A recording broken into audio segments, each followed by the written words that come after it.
تمہاری نگاہ میں قیمت زیادہ ہے، خدا کو پتا ہے نا کہ خود قیمتی شے اپنے پاس رکھتا ہے، سستی چیزیں میری راہ میں دیتا ہے۔ جس شے کی قدر اپنی نگاہ میں نہیں ہے، مال بانٹتا پھرتا ہے اور وقت سنبھال کے رکھتا ہے، مجھے تیرا وقت ہی چاہیے، تو اللہ کے دین کو وقت دیا کر، مال نہ دیا کر، وقت دیا کر۔ نوجوان کو کہتا ہے کہ میں جانتا ہوں تیری محبوب شاید چھٹی ہے، سال میں جب وہ چھٹی آئے نا جو تجھے بڑی محبوب ہے، میری راہ میں قربان کر دیا کر،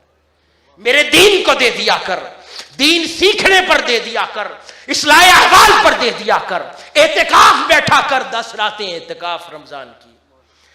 ان چھٹیوں کا انتظار کرتا ہے نا، تو میری چوکھٹ پر وہ چھٹیاں گزارا کر، پھر تجھے نیکی دوں گا، پھر تجھے نیکی کی حقیقت بھی دوں گا، تجھے اپنی محبت بھی دوں گا، تجھے اپنے محبت کرنے والوں میں شامل کروں گا۔ ہماری بہنیں بیٹھی ہیں، ہماری بہنوں کے لیے سب سے قیمتی شے کیا ہوتی ہے؟ مال تو شوہر کا ہے، وقت ویسے ہی گھر میں بور ہوتا ہے آدمی، تو پھر وہ کیا خرچ کریں؟ پھر وہ سب سے زیادہ شے جس کو اپنے محبوب رکھتی ہیں وہ اپنا بناؤ سنگھار ہے، پھر وہ بھی دین کے لیے نکلیں، پسینے میں شرابور ہو، اللہ اور اس کے رسول کے دین کی خاطر، پیغام کی خاطر دھوپ میں جل رہی ہو، اپنا روح خدا اور مصطفیٰ کے لیے برباد کریں گی تو نیکی کی حقیقت مل جائے گی، کیونکہ جس شے کو اپنے دل کے قریب رکھتے ہیں۔ علماء کے لیے ان کی سب سے محبوب شے کیا ہوتی ہے؟ 2 ہوتی ہیں۔ سب سے پہلے تو ان کی انا ہوتی ہے، جو کسی کے آگے جھکنا پسند نہیں کرتی۔ پھر کوئی اگر بڑا ہو کر اللہ اور اس کے رسول کے لیے، امت محمدی صلی اللہ علیہ وآلہ وسلم کے لیے، اتحاد امت کے لیے، فرقہ واریت کے خاتمے کے لیے، امن کے لیے، سلامتی کے لیے اپنی انا کو خدا اور مصطفیٰ کے دین پر قربان کر دے تو پھر نیکی کی حقیقت ملے گی۔ اگر دیکھے کہ نگاہ کے سامنے دین ٹوٹ رہا ہے، دین بٹ رہا ہے، خدا اور مصطفیٰ کی امت پریشان حال ہے، اس کے باوجود اس کی انا نہ جھکے،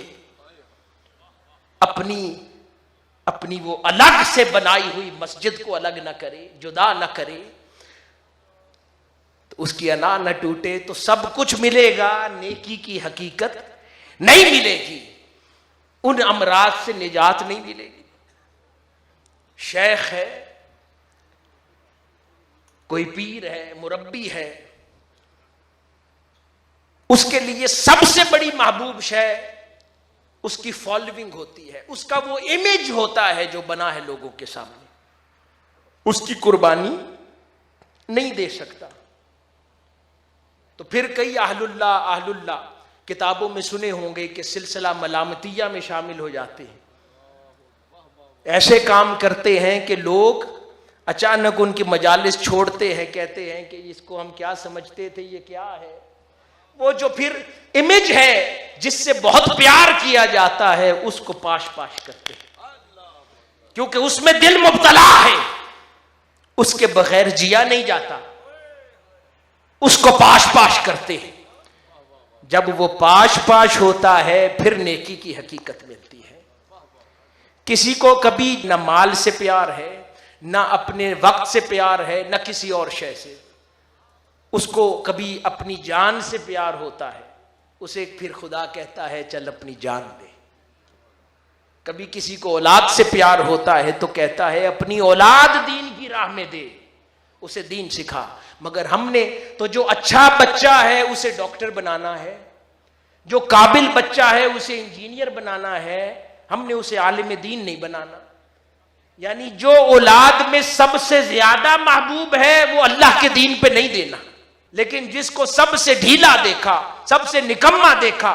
آسان دیکھا کہ یہ کہیں اور نہیں چلے گا، اس کو مدرسے میں داخل کرا دیا، جاؤ دین سکھاؤ۔ تو کہاں سے پھر غزالی نکلے، رازی نکلے، کہاں فارابی نکلے؟ وہ لوگ ذہین لوگ تھے۔